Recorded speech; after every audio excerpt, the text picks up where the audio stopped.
Good evening and welcome to tonight's webinar, our NHS Pensions Update. My name is Graham Crossley. I'm the Director at Medifintech, and I'm joined this evening for the Q&A session by my Technical Director, Jack Needham.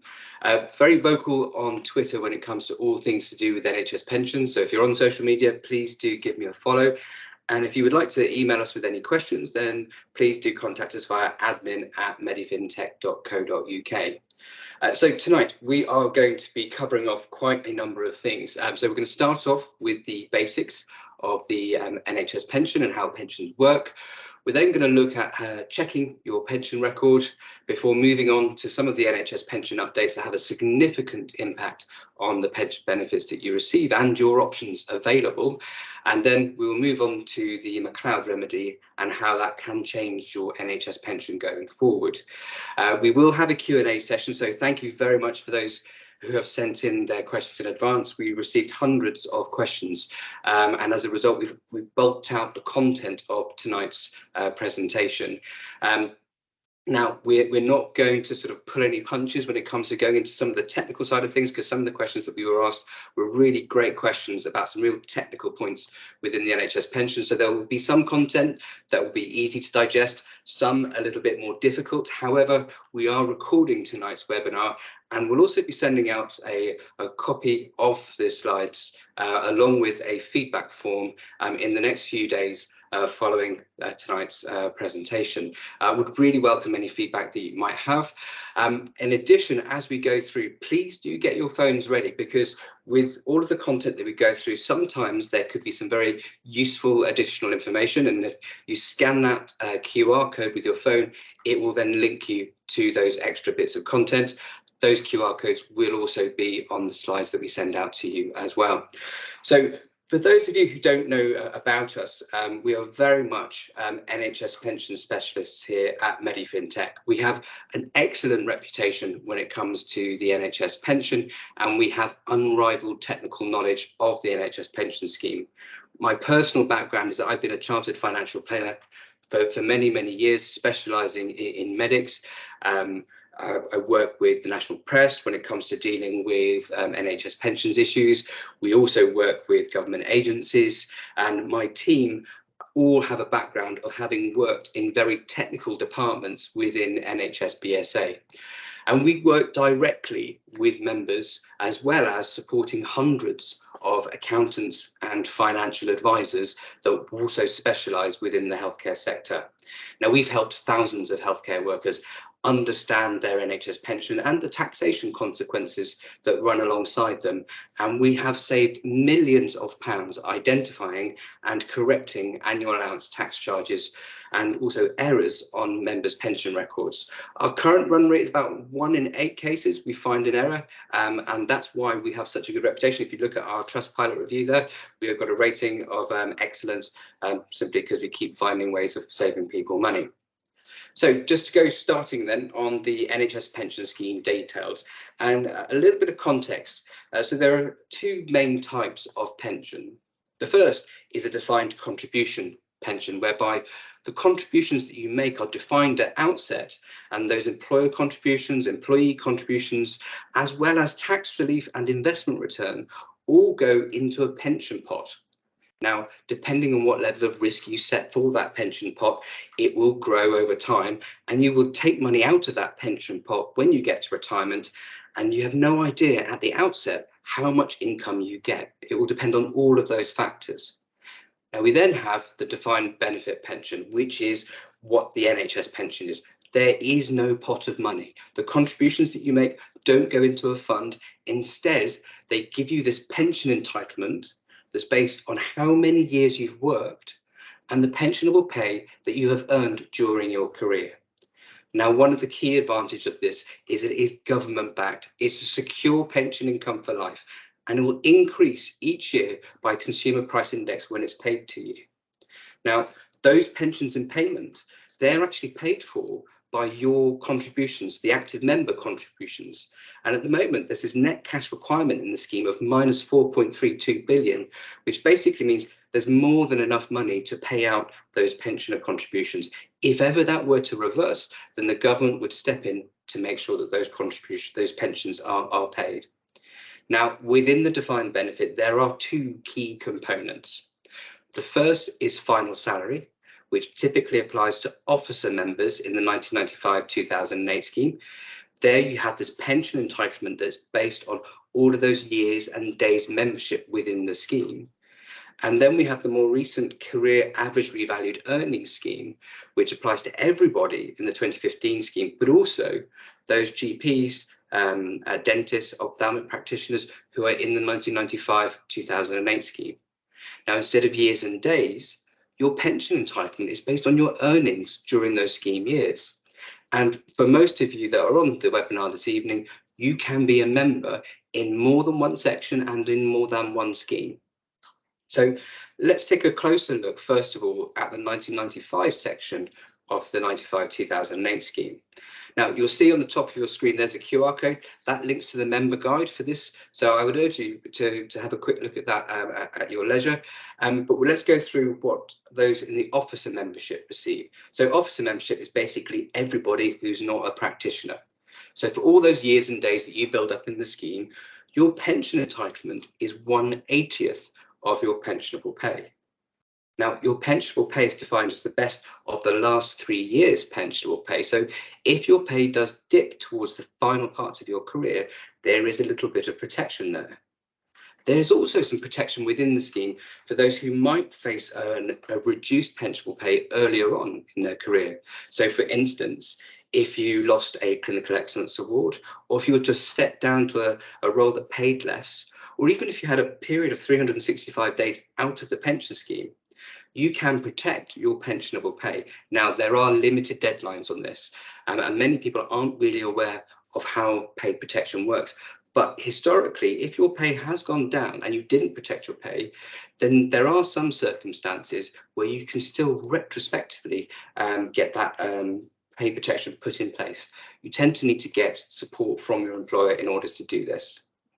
So, bit of a warning, I'm now going to move on to the practitioner pensions, which can be quite scary because it is exceedingly more complicated than how the officer pension income is calculated. So for practitioner members, you don't build up years and days. Instead, you get a pension that is 1.4% of your total earnings.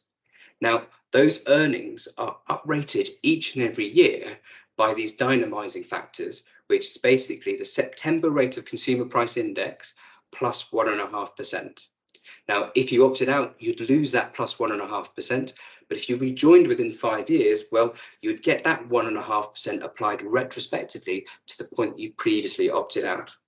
So earnings, they get dynamised and they get totaled up. So let's say, for example, you had over 10 years built up £500,000 worth of earnings. Well, 1.4% of that gives you this pension of £7,000. But it doesn't stop there. We need to account for your pre-practitioner membership as well. So the way that this is uplifted is something called a Reg 72 factor. Now, the way this is worked out is they look at how many days you have been in the NHS and then divide that by the number of days as a practitioner. So let's say, for example, in this example, you've got 10 years as a practitioner, but also 1,825 days before you became a practitioner.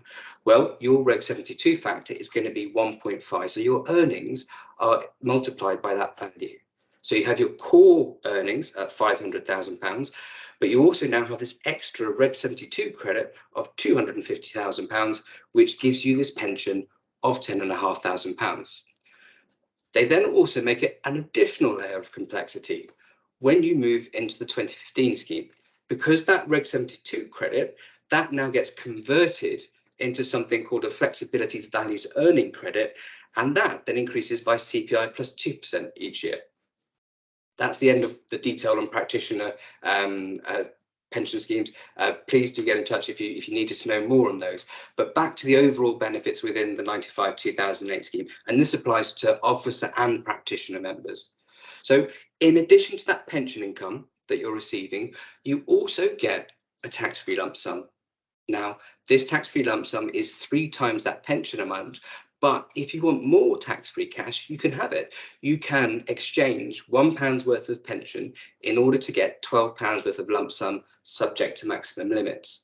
Now, the normal pension age for the 95 section is 60.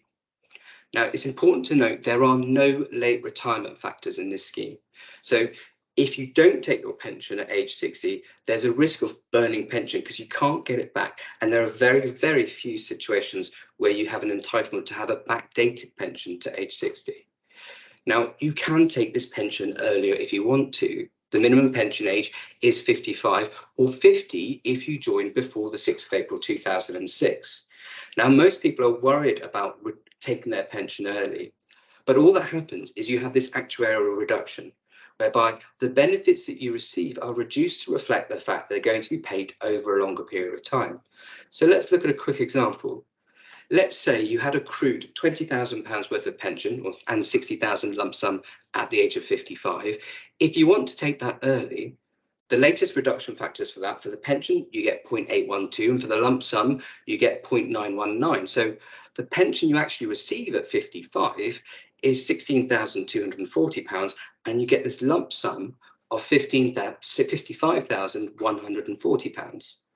Now, this extra pension you've got 60 months worth of £1,292 pension each and every month. So over those 5 extra years of receiving the pension, you're going to get an extra £77,500 net into your bank account. Now, the extra difference of pension you would get had you waited to 60, in order for those benefits to match, you'd have to wait for 25 years for them to equalise. So don't worry too much about how actuarial reductions impact your NHS pension. Now, talking about actuarial reductions, there is a cohort within the 95 section that don't have to worry about actuarial reductions at age 55. And this is in relation to special class status and mental health officer status. And we had quite a few questions on this. So if you have special class status or mental health officer status, you have a normal pension age of 55. Now, this applies to people who were in service before the 6th of March within very specific roles. If you were in those roles, then I would urge you to check your pension records just to make sure that you've not lost special class status or mental health officer status due to an admin error, because we do come across that quite often. So special class status, so this applied to nurses, physiotherapists, midwives, health visitors, and now some senior management, as long as those nursing qualifications are essential for the role. That QR code there sends you to a good NHS fact sheet on special class status and how it works. Similarly, the QR code here for mental health officer does exactly the same for that cohort. So mental health officer, very similar to special class status, you get normal pension age of 55, so no actuarial reduction. But in addition, you can also get this doubling of your pension membership. So for each year of service counts as 2 after you reach 20 years worth of service.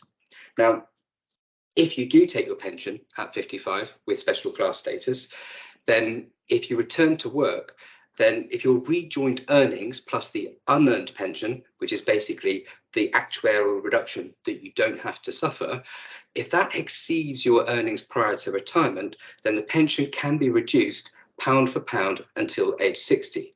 However, this has been suspended. This was originally suspended as part of the pandemic legislation in order to encourage those who had retired to return to work, and it has been extended and extended and extended again. And at the moment, it is suspended until April 2025. However, nobody likes abatement. Employers don't like it, the unions don't like it, members don't like it. As a result, I would be very surprised if abatement were ever to return for special class status or mental health officer status. So I take you back to that bit before about no late retirement factors. If you have special class status and mental health officer status, and you're already past 55, you could be burning pension. You could be potentially receiving that now. So that's enough of the 1995 section. We'll now move on to the 2008 section, and I won't split into details on the officers and practitioners this time.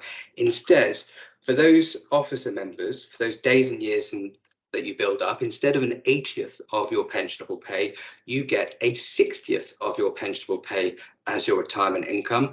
And for practitioners, instead of that 1.4% of earnings, you actually get 1.87% of earnings. Those Reg 72 and FVET calculations still apply, but we won't go into those again at this stage.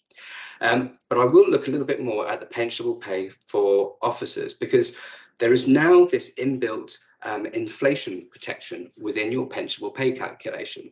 So instead of best for the last 3 years, it's now the average of the 3 best consecutive of the last 10 years uprated pensionable pay. Now, unlike the 95 section, there is no standard tax-free lump sum, but if you want one, you can have one. You can give up £1 worth of pension, and that would give you £12 worth of lump sum. Now, if you moved into the 08 section from the 95 section as part of the pension choices exercise, either pension choices 1 in 2008 or pension choices 2 in 2015, you will have a mandatory lump sum based on your benefits in the 95 scheme at the time. Now, to get that lump sum, you will sacrifice some of that pension that you build up in order to give you that lump sum. Now, the non-pension age for this is a little bit later, it's age 65. And this time, however, there are late retirement factors available. So if you work past 65, then your pension will be enhanced to reflect the fact that you'll be taking it over a shorter period of time. But like the 95 section, if you want to retire early, you can do. And the minimum pension age is 55. It's simply actuarially reduced to reflect it's going to be paid over a longer period of time. Now, one of the questions we got asked quite a bit from a number of people was calculating pensionable pay. Now, if you want some real in-depth information on pensionable pay and final salary linking, etc., the QR code on the top right of your screen now gives you this 37-page document from NHS Pensions, which is very good to give you that sort of fine detail. But your pensionable pay is actually based on periods of active membership. So let's say, for example, somebody was opting out of the pension between April 2021 and the 1st of October 2021, but they then retired on the 1st of April 2022. So the service pattern looks like this. We've got pay going from 40,000 to 45,000 to 50,000, and then it goes down to 30,000, and we have that 6-month period of opt-out. So whilst their pensionable pay on the day that they retire and their wage slip might say £30,000, that's not what's used. So let's say, for example, we look at the best of the last 3 as used in the 95 section. Well, we first of all need to find the last year of active service. So we take the 183 days from when they rejoined.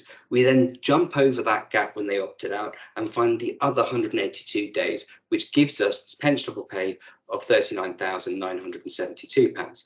We then look back another 365 days, which gives us this pensionable pay of £47,500. And then we need that 3rd year, so we jump back another 365 days, and that year is £42,500. So our best of the last 3 years is that one in the middle, £47,500. But it doesn't stop there. In addition, what will happen is your pensionable pay will have a pension increase that broadly reflects inflation based on CPI, used to be RPI. So in this instance, the PI factor that's used from bringing that pensionable pay up to date from October 2020 to April 22 is 1.0336. So the revised pensionable pay is £49,102. Now, for anybody who's actually working on a less than full-time contract, your pensionable pay is actually based on your whole time equivalent pay. So let's keep this math simple. Pensionable pay of £20,000 on a 0.5 full-time equivalent. Well, the whole time equivalent is £40,000, and it's that £40,000 that will be used to calculate your actual pension benefits. Now, given that nobody's contributing to the 9508 benefits, you're no longer building up service within 9508. Your benefits in that scheme are no longer impacted for those who move from a full-time to a part-time role, because if your hours go down, your pensionable pay goes down, it gets uprated back again to the whole time equivalent. So don't worry if you're looking to sort of reduce your hours with regards to your 9508 benefits. So let's have a couple of examples then. So 95 section, this is the officer pension. We've already covered those practitioner ones. So 30 years, reckonable membership, 50,000 pensionable pay.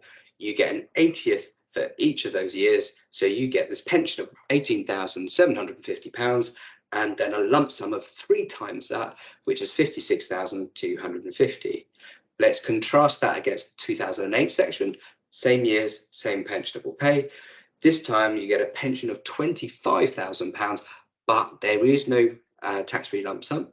And of course, you have to wait an additional 5 years in order to access those benefits without any actuarial reduction.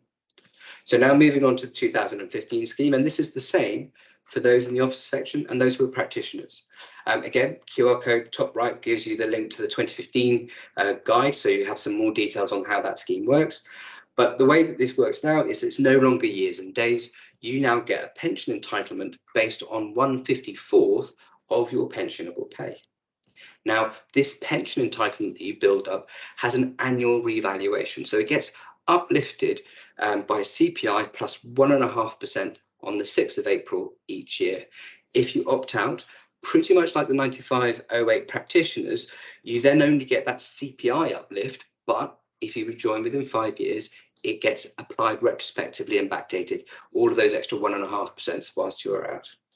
So like the 08 section, there is no tax-free lump sum, but if you want one, you can have one. You just have to give up again £1 worth of pension for £12 of lump sum. Now, the normal pension age for this one is actually state pension age. So if that were to be extended by government, this would automatically change within the pension scheme. There are, like the 08 section, late retirement factors available. So if you work past state pension age, your pension will be increased to reflect that.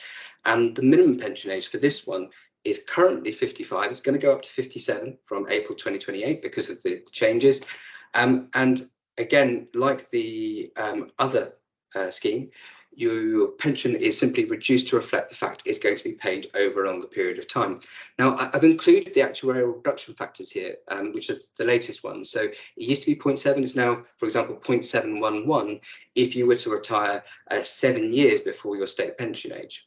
Now, in these situations, lots of people are considering when they retire, if they're taking 60 retiring at 60 with their 1995 benefits, should they just leave those 2015 benefits? Well, if you leave them alone, they'll only increase with inflation. And sometimes it can be advantageous just to simply take the pension, take the actuarial hit, and enjoy the money whilst you're younger, rather than waiting till a later age. It will all depend on your individual circumstances. And for those types of decisions, we would urge you to seek financial advice. We're not financial advisors. We do not give financial advice. Now, one of the other things that you get in the 2015 scheme, as long as you stay an active member, all of those benefits that you built up in the final salary schemes and the practitioner career average revalued earnings within the 9508 scheme, you keep that final salary link, you keep that dynamising of CPI plus 1.5% as long as you stay an active member within the 2015 scheme.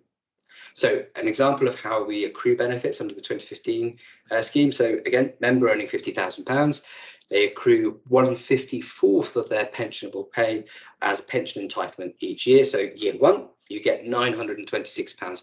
That is your pension entitlement when you reach state retirement age. In year two, you build up another £926. And that pension that you had from year one, that's now been revalued using that CPI plus 1.5%. So we've assumed 2% CPI here. So that's gone up to £958. And then if you fast forward for 4 years, well, you've now got 4 lots of £926, each one being revalued each year. So when you add them all together, you now have this pension entitlement of £3,903. Now, if you compare that to the old final salary schemes, in the 95 section, your pension would be worth £2,500. In the 08 section, it'd be worth £3,333. So you accrue pension faster within the 2015 scheme, unless, of course, you get a significant pay rise in the old final salary schemes. But you do have to wait a little bit longer before you can access that without any actuarial reduction. Now, one thing we would urge you to do is just to check your NHS pension record. And there's a few ways you could do this. The first one is the total reward statement. So you can get this from the total reward statements website. Again, the QR code will take you straight there, or you can get it via ESR. And what this will do is it will actually break down how your pension benefits have accrued so far. So it will tell you in, for example, the 95 section, that pension that you've built up and the lump sum that you've built up. Now, bear in mind, these are the benefits that you have accrued to date as if you were at normal pension age and taking them now. You'll also notice on there's this thing called the hypothetical annuity cost. This just simply shows you how much it would cost you to buy this pension privately. Similarly, in the 2015 section, you get the pension breakdown. Never would you get a lump sum, but you also have all of those pensionable earnings for each of those years and the pension that you earned from each of those years, which was that pay divided by 54, and then also the revaluation factor. Again, these numbers are based on you being at state pension age. So if it doesn't take into account any actuarial reductions of taking them early. Now, one other document you can get hold of is this annual allowance and service extract. So this applies to England and Wales. Unfortunately, there's nothing like this in Scotland nor in Northern Ireland at the moment. But you can ask NHS Pensions for this. It's the annual allowance and service and pay extract spreadsheet, and it's a great document. The top part gives you the complete breakdown of your NHS pension from the annual allowance perspective. So it has the growth for each of those years, it has the opening value of your pension benefits and the closing value of your pension benefits. So these are values in relation to annual allowance calculations. So for example, in the 95 section, if you wanted to work out what your pension was for each of those years, you just divide it by 19. If you wanted to work it out in the 2008 section, divide it by 16, and likewise divide by 16 again in the 2015 scheme. So it's a very easy way to see how your pension has progressed. But more importantly is this section, the service and pay. It will show you a complete breakdown of your career history as recorded by NHS Pensions. So we'll have the start date, the end date of each role. It will have your pensionable pay for that role. If you're on a less than full-time contract, not only will it show you how the standard contract has been recorded, whether that be in hours or sessions, it will also show you how many hours or sessions you worked in that time period and what your sessional and hourly rate is. We use this all the time at Medifintech. Again, this is where we're finding errors about 1 in 8 cases because people have accidentally recorded hourly contracts as sessional, which has cause problems with their pensionable pay and the amount of service they built up. I would urge you at least once in your career to check this record. Now, we also come across quite a lot of people who, upon checking this, find out that they've got missing service. Now, missing service can significantly reduce your NHS pension benefits. Now, if you do, it can be rectified. There's a couple of forms, and it just depends on when that service was and if the employer still exists. The QR code on the top there would actually link you to the NHS BSA FAQ that has the direct links to each of those forms. But one of the hardest things is finding evidence, particularly if you no longer work for that employer or that employer no longer exists. But there are still ways of finding out and confirming that you were in the NHS pension. Easiest way is to get a subject access request to the National Insurance Contributions Office and ask for a copy of your contracted out history. Now, you've got to put this in writing, address is there, you must include your national insurance number, but they will have there a complete list of your contracted out history. And if you're in the NHS pension, it will show on this record, and you can use that as evidence to rebuild your service. Now, the other missing service that we also see is service that's been left in other nations. So, for example, if you move from Northern Ireland to Scotland or Scotland to England and Wales, there are 3 different pension schemes. We have SPPA up in Scotland, HSC over in Northern Ireland, and NHS BSA here in England and Wales. Now, those pensions aren't automatically transferred when you move employers. And ordinarily, you need to transfer those pension benefits within 12 months. However, late intranation transfers on a club basis, so it's like for like, so 95 goes to 95 scheme, etc. They can be possible in some circumstances. So if you have left service behind, don't just leave it. Have a look to see if there's anything you can do about it. Now, in addition to missing service, we also see quite a few pension errors. And I noticed from the questions that we got, there are a few people who have had quite a lot of high annual allowance tax charges. So we've saved members over £3 million correcting pension record errors since May 2019. These are the common ones. The QR code at the top links to a thread that I put on Twitter that has some of the more niche pension errors, but we come across new ones all the time. One of the biggies is this best of 3. So remember back on those 95 section officer benefits, the pensionable pay is the best of the last 3 years. Well, up until June 2020, the pensionable pay they used for annual allowance statements was last year's pay. So if pay went down and then up again, you could be being charged for the same growth twice. Another one is misallocated arrears. So this is where you receive pensionable pay for a previous year. And the big culprit here used to be the old Pensionable Clinical Excellence Awards. It creates this artificial spike in your pensionable pay, which then gives you this tax charge that you shouldn't have had. And the last one is incorrect carry forward, because with annual allowance calculations, you're allowed to use any unused allowances from the previous 3 years, but those 3 years are impacted by the 3 years before then. So you need to make sure you always go back enough years to get the right carry forward. So moving on now to the pension updates.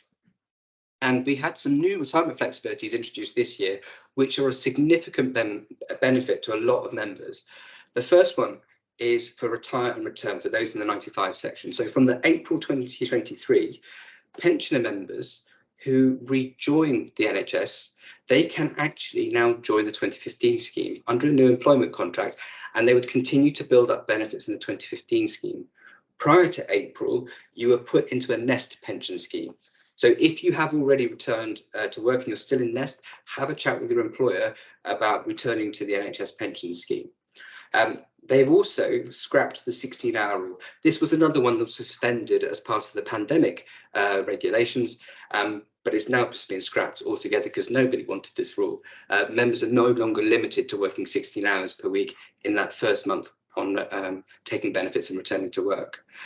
So this is very useful for those people who don't want to miss out on those 95 pension benefits at 60 or 55 for MHO and special class status. Remember, we talked about burning pension if you don't take the pension. So you can take the pension and now rejoin. Really, really useful. But even more useful potentially is this retirement flexibilities enhancement to partial retirement. So previously, this was only available to those in the 2008 section and 2015 scheme, but now 1995 section members can take partial retirement. There are a lot of rules and regulations surrounding this. A copy, if you look at the QR code at the top, that will then take you to the relevant part of the NHS BSA site, but also includes examples of some of the forms as well. And members can now take between 20% and 100% of their pension benefits.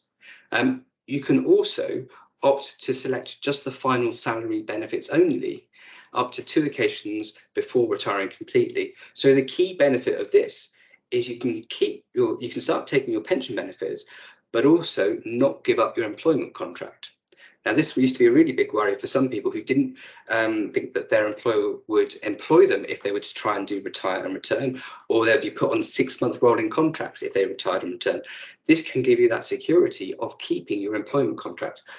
But there is a bit of a nonsense sting in this one, because in order to qualify for partial retirement, you must reduce your pensionable pay by 10%. If you're a GP, you've got to reduce your commitments by 10% as well. And this has got to be done for 12 months. Otherwise, that pension will be abated. Now, this is where it's a nonsense, because even though you need to reduce your pension pay by 10%, it does not mean that less work can be done overall, just that the pensionable element needs to reduce. Now, that's a direct quote from my conversations with the Department of Health on this one. It's an absolute dog's dinner of how this has been implemented, because this was to try and encourage people to carry on working. But one of the conditions is to reduce your hours. Now, some trusts are on the ball. They are using things like split contracts, whereby you can reduce your hours that were pensionable and set up a split contract that is a non-pensionable arrangement to do that. For others, they might actually use this as a way of their retirement planning of just stepping down a little and actually just reducing their pay. But this can be exceptionally useful for those people who don't want to miss out on their 1995 pension benefits at 60, or those who have got mental health officer status, special class status, that want to take benefits at 55.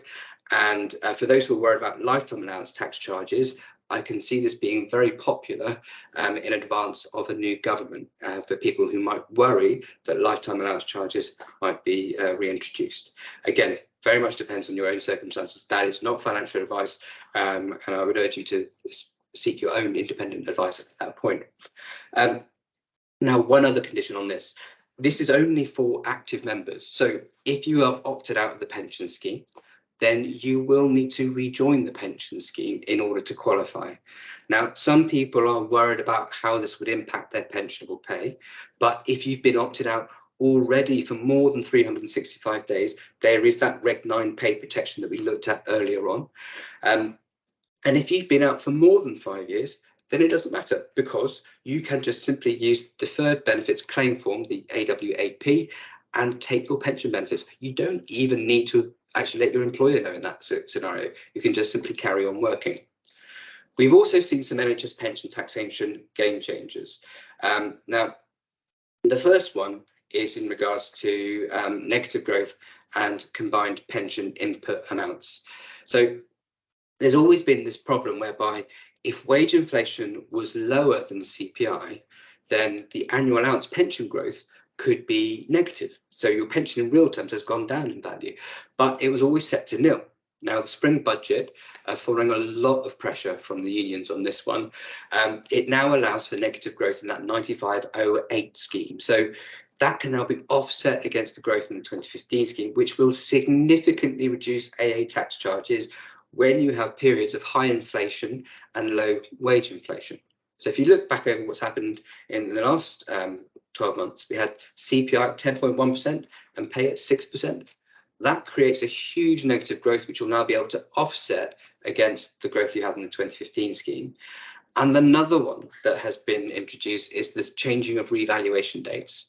So historically, we had this CPI disconnect problem, whereby the benefits that got revalued used the September CPI rate after the start of the tax year, but annual allowance calculations that give this inflationary allowance, they use CPI before the tax year started. This created a horrendous situation whereby members could be charged for inflation. And this came to a head when inflation was going to go from 3.1% up to 10.1%. And pretty much every GP was going to get a tax bill.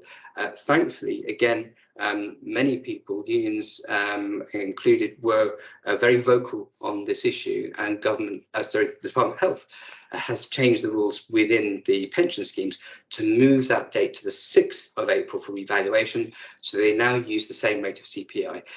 They sound a bit complex, but also innocuous, but this could significantly reduce annual allowance issues for members going forward. And finally, let's move on to the McLoud remedy. So there's a bit to go through in this section. A little bit of background. Originally, this started off in 2011 with the Hutton report, which proposed reforms to public sector pensions. They were deemed to be too expensive, people were living too long. They wanted to scrap final salary benefits and make people work longer by having a much later retirement age linked to state pension age. They specifically mentioned that special protections for members over a certain age should not be necessary.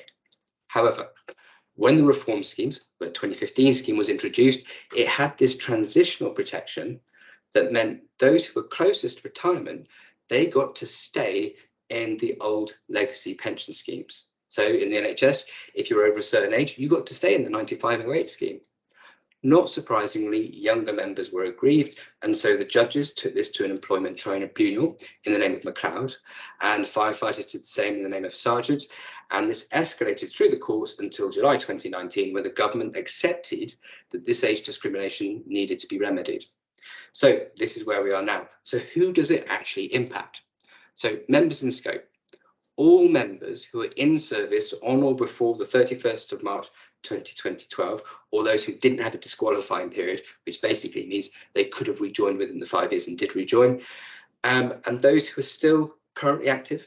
So it will also include those people who've actually opted out of the pension scheme and people who have already taken their pension benefits, whether that be through standard retirement, but it also includes ill health retirement and those in receipt of a spouse or dependent pension.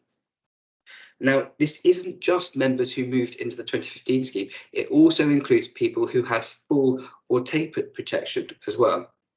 So there are many, many members in scope, over 1 million, that we have found out that are going to be included in this. So there's a lot of people that will have to revisit their NHS pension going forward. So what's going to be done to remove this discrimination? What's the remedy? Well, first of all, the 2015 scheme itself, that isn't discriminatory. It was this bit, the bit that meant that those closest to retirement age got to stay in the 1995-2008 scheme. That is being removed retrospectively. Now, in its place, members are going to be given a choice, and the choice you have will apply to the remedy period. Now, the remedy period are the 7 years between April 2015 and April 2022, and your choice will apply retrospectively to the benefits that you built up during those 7 years. So you will get to decide, do you want those 7 years worth of benefits to be in your legacy scheme, the 9508 scheme, or would you prefer those benefits to be in the 2015 scheme? Now, you don't have to make this choice now. You have to make it when you actually take your pension benefits. And that also includes if you take partial retirement, by the way. That will be a trigger for making your pension choice. Now, there's some important things you need to be aware of on the McLoud Remedy timeline. You're all aware by now that all continuing pension accrual is now in the 2015 scheme for everybody. That occurred in April 2022. The latest change is the McLoud rollback. So at the beginning of this month, everybody was returned to the legacy scheme from whence they came for the benefits that they built up during those 7 years, 2015 to 2022. Now, if you had any annual allowance issues or any annual allowance calculations during that remedy period, they are also going to need to be reviewed, and we'll come into that in a little bit of detail in a moment. And then finally, at retirement, you will get to make your choice, and you'll be presented with the actual numbers of these are the benefits you get if you choose the 9508 scheme for those 7 years, or if you wanted to move them back into the 2015 scheme, these are the benefits you would have. Or if you never were even in the 2015 scheme, this is what you could have had you moved into the 2015 scheme. So retrospective taxation. Now, ordinarily, when it comes to self-assessment, if there is a change to your tax position, you can only go back for 4 years. But the government has said if you have decreased tax liabilities, then they will cover the whole of the remedy period. So you'll get compensation for the first few years and then a refund for the ones that are still in scope. Now, if you have an increased tax liability, now this would be quite a limited cohort. So typically those with mental health officer status because of that doubling, potentially those who became consultants towards the end of the remedy period. But HMRC will only collect for the 4 full years previously. So it's been written into legislation now, you would only have to pay the underpaid charges from the tax year 2019-20 onwards. Now, also remember that 2019-20 was also an annual allowance compensation scheme year. So that's for England and Wales. So if you had a tax charge, you would still have that being picked up by that compensation scheme. Now, if you do have an increased tax liability, you will be able to still use scheme pays. You will be able to adjust old scheme pays. You'll be able to reverse them entirely if you have a decreased tax liability. Now, the annual allowance, however, will not be reassessed again when you make your deferred choice election. So you don't have to worry about doing this exercise twice.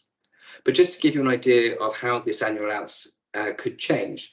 So this is an example of a consultant. So the gold pension growth there is the pension growth for the 1995 scheme. So even after they've moved into the 2015 scheme, that purple growth, you can still see the final salary linking in effect. If you apply the annual allowance, originally it starts off okay, but we then saw the introduction of annual allowance taper, which then significantly reduced their available allowance. And this member had tax charges of £16,265. If we now roll back that membership over those 7 years and then replay it as if they had only been in the 1995 section, well, the pension growth is a little bit lower. And as the pension growth is a little bit lower, the impact on annual allowance taper is also a little bit lower. So this member won't actually have any tax charges in that 7-year remedy period. So they will be able to get compensation of £16,265. So if they paid HMRC directly, well, they'll get the money back, perhaps with a little bit of interest, and there'll be no income tax or capital gains tax. If they use scheme pays, they'll be able to change it to naught so that there is no deduction from their pension at retirement. Now, another important part of McLoud Remedy is going to be this contingent decisions. We've seen since the introduction of the 2015 scheme that many people have opted out of the pension, they've given up valuable added years contracts, or they've hokey-cokeyed, where they've left the scheme, rejoined, left and rejoined again, or to try and control that annual allowance growth mechanism. Government says you can have retrospective pension membership. Members can reinstate your NHS pension for the whole of the remedy period and the preceding 6 months. And you can also do partial reinstatements. You don't have to do every single period that you're opted out. You can pick and choose as you go along. You would just need to make the employee contributions retrospectively. There's going to be some interest, and it will either be as a lump sum, or you could put in place a payment plan. If you had an added years contract that you gave up, you'll be able to reinstate that. So there's going to be a lot of flexibility on reinstating this membership. But unfortunately, that flexibility does bring about a whole new level of complexity. So this is an example of somebody that we've actually been dealing with. So consultant, top increment, they had a bronze clinical excellence award and had management responsibilities until 2016. So they opted out in March 2016 to try and preserve that pensionable pay. They were worried about annual allowance charges, so they never went back into the scheme because of the way that the 2015 scheme and the 95 scheme works. Now, their pay has come back up to where it was before, and depending on the membership reinstatement choices that they make, their 95 pension could be anywhere between £60,000 and £71,000. And there could also be options where they have a backdated pension of up to 300,000. So if you have opted out, if you do have missing membership, then I would urge you to look into it a bit more closely as to how you actually reinstate your pension membership. Now, there's a big change as well for those who are on the pension choices 2 exercise. So those are the people who decided back in 2015 to move their 95 section benefits into the 2008 section. Now, you will be able to reverse that decision if you wanted to, but I would urge caution, and I would urge you to look at the numbers before you do so, because remember that 08 section has this inflation protection, that best 3 years out of 10, which doesn't exist within the 95 section, and we have had a significant period now of wage inflation being significantly lower than consumer price index. Now, those who are pension choice 1 members from 2008, they won't be given the option to undo the 2008 transfer. So do you actually need to do anything now? Well, no, nothing you need to do now. You've already been returned to the legacy scheme from whence you came. Now, the McLoud Remedy choice is aiming to be in place for new retirees from April 2024. As we've seen, there's over 270,000 pensioner members that will need their choice. So NHS PSA are aiming to contact existing pension members for their McLoud Remedy choice by April 2025. But that choice will apply retrospectively to the date that you took the benefits. So don't worry about not having your choice straight away. So there will be some supporting information. So, for example, on the rollback, you're going to be given these remedy period pension savings statements that will include the previous and the revised growth, and those will be issued by October next year at the latest. We're hopeful they will actually come out a bit sooner than that. In addition, government have said that they want the 2022-23 annual allowance assessment based on you having been in the legacy scheme for those 7 years. So they've moved that deadline on a year.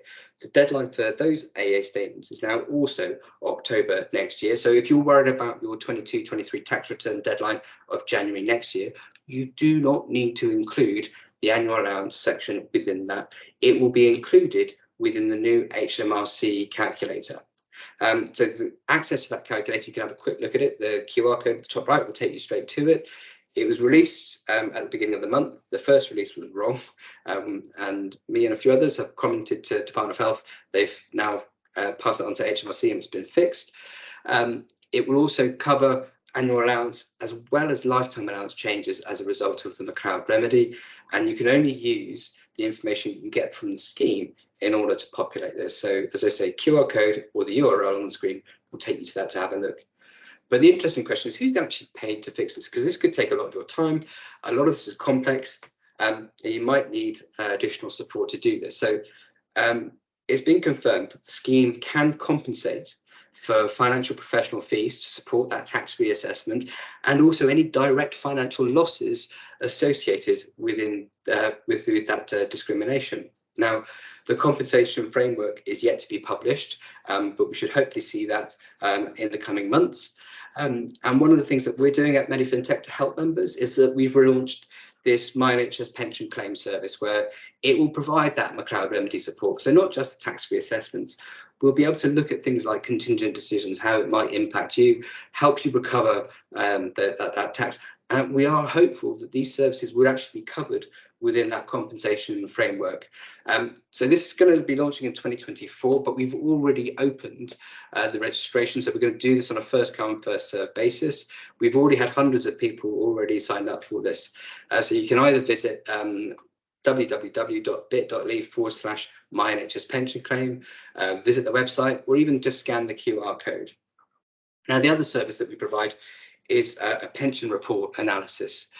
So this will analyse your existing pension record for errors. It will then give you a projection of your NHS pension benefits to your chosen date of retirement. And this includes hostdocs, GPs, dentists, nurses, senior managers, as well as all members of NHS pensions. So England, Wales, Scotland, Northern Ireland.